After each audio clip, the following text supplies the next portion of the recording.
Genesis 43.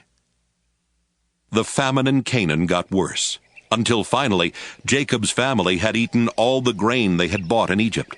So Jacob said to his sons, "Go back and buy some more grain."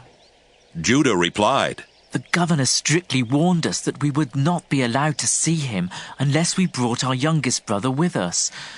If you let us take Benjamin along, we will go and buy grain, but we won't go without him."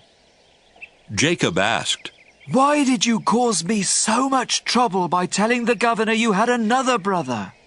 They answered, He asked a lot of questions about us and our family. He wanted to know if you were still alive and if we had any more brothers.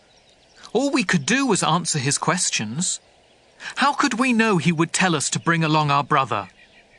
Then Judah said to his father, "Let Benjamin go with me, and we will leave right away, so that none of us will starve to death.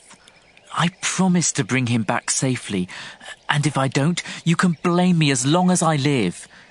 If we had not wasted all this time, we could already have been there and back twice." Their father said, "If Benjamin must go with you, take the governor a gift of some of the best things from our own country, such as perfume, honey, spices, pistachio nuts and almonds. Also, take along twice the amount of money for the grain, because there must have been some mistake when the money was put back in your sacks. Take Benjamin with you and leave right away. When you go in to see the governor, I pray that God all-powerful will be good to you, and that the governor will let your other brother and Benjamin come back home with you. If I must lose my children, I suppose I must." The brothers took the gifts, twice the amount of money, and Benjamin. Then they hurried off to Egypt. When they stood in front of Joseph, he saw Benjamin and told the servant in charge of his house, "Take these men to my house. Slaughter an animal and cook it so they can eat with me at noon." The servant did as he was told and took the brothers to Joseph's house. But on the way they got worried and started thinking, We are being taken there because of the money that was put back in our sacks last time. He will arrest us, make us his slaves, and take our donkeys. So when they arrived at Joseph's house, they said to the servant in charge, "Sir, we came to Egypt once before to buy grain. But when we stopped for the night, we each found in our grain sacks the exact amount we had paid. We have brought that money back, together with enough money to buy more grain. We don't know who put the money in our sacks." "It's all right," the servant replied. "Don't worry. The God you and your father worship must have put the money there, because I received your payment in full."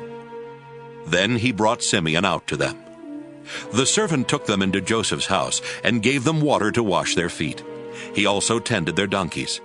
The brothers got their gifts ready to give to Joseph at noon, since they had heard they were going to eat there.